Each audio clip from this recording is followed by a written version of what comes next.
మంత్రి పొన్నం ప్రభాకర్ కు తెలంగాణ జనసేన నేతలు కౌంటర్ ఇచ్చారు. పవన్ కళ్యాణ్ తెలంగాణకు వస్తున్నారంటే మంత్రులకు భయం మొదలైందని విమర్శించారు జనసేన నేత సాగర్. ఆ భయంతోనే పొన్నం ప్రభాకర్ ఏం మాట్లాడుతున్నారో అర్థం కావడం లేదంటూ విమర్శించారు.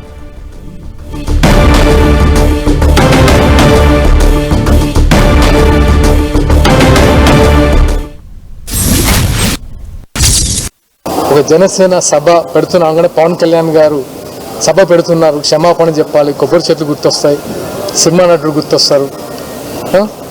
అది భయం అంటే ఈ భయంలో మీరు ఏం చేస్తున్నారు, ఏం మాట్లాడుతున్నారో మర్చిపోయి మాట్లాడుతున్నారు. దానికి కావకండి.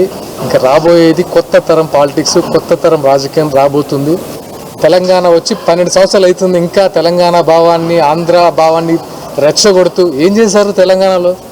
10 సంవత్సరాలు మేము తెచ్చా అన్న వాళ్ళు 10 సంవత్సరాలు ఇస్తే ఏం చేశారు? ఏం మారింది? మీరు 2.5 సంవత్సరాలు అవుతుంది, మీరేం మార్చారు? ఇంకా మళ్ళీ మేము తెలంగాణ అదే నిజంగా తెలంగాణ భవిష్యత్తు గురించి మాట్లాడేవైతే 12 సంవత్సరాలు మీకు సరిపోదా? ఇంకా తెలంగాణ భావం అసలు శిశులైన తెలంగాణ వాదుల్ని ఇక్కడ మూలకు నెట్టేశారు. మీ అందరూ ఎక్కడి నుంచో వచ్చి రాజకీయాల్లో మంచి పదవులు అనుభవిస్తూ టైం వచ్చినప్పుడల్లా గ్యాప్ దొరికినప్పుడల్లా నిద్రలేచి తెలంగాణ వాదం. ఇదేం తెలంగాణ వాదం?